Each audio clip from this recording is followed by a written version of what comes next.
All right, so for this video, we're going to graph the following exponential function.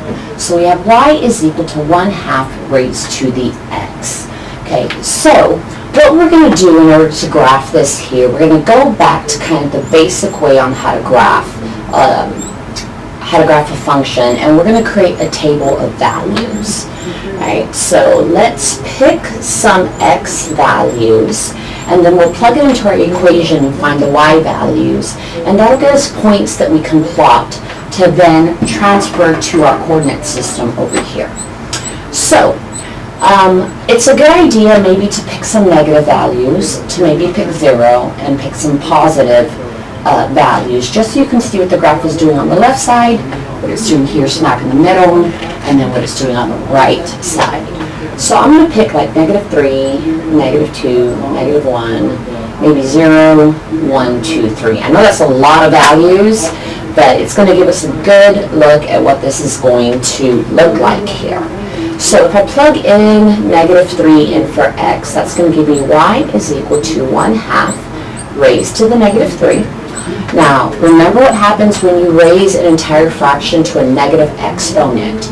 When you raise an entire fraction to a negative exponent, the fraction flips. So instead of 1/2, we have 2/1, and that's going to change to a positive exponent, which means that this exponent goes to the numerator and to the denominator.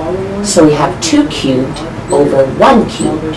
Now, 2 cubed, 2 times 2 times 2 is equal to 8. Over 1 times 1 times 1 is just a 1. Alright, so 8/1 is just an 8. So we have the point -3, 8. So let's go ahead and plug in -2, and we're going to get y is equal to 1/2 raised to the -2, which again, we're going to see the same thing. We're raising it to a negative power. So the negative exponent rule tells us that this fraction is going to flip, and it's now going to be a positive power. So that's going to give us 2 squared over 1 squared. Now 2 squared, 2 times 2 is equal to 4, over 1 squared, so 1 times 1 is 1.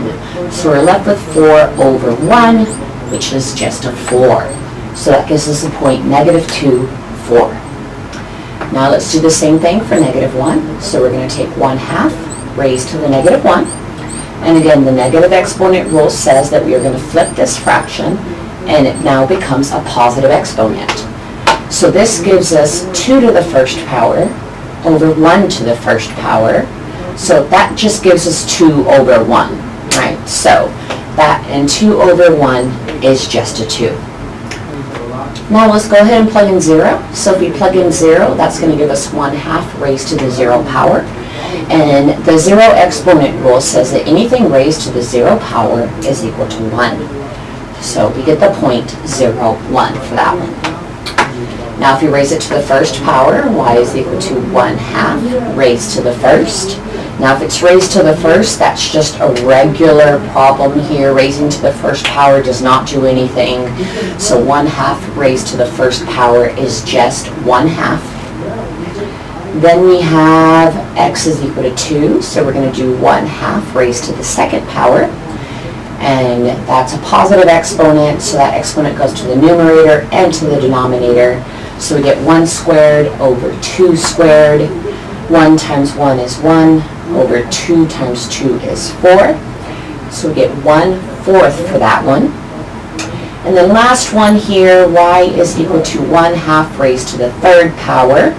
So that exponent goes to the numerator and the denominator. So that gives us 1 cubed over 2 cubed. And 1 times 1 times 1 is just a 1. Over 2 times 2 times 2 is an 8. So we get a 1/8 for that one. So I think we have enough points now to where we can plot it and get a good idea of what this is going to look like. So the first coordinate we have is -3, 8.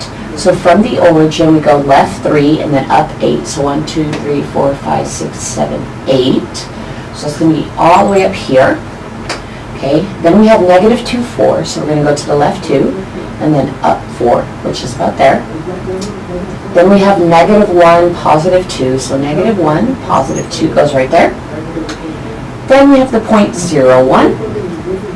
Then we have the point 1, 1/2, 2 and 1/4, and then 3 and 1/8. So our graph here looks like it's curving like this. So I'm going to go ahead and connect these dots.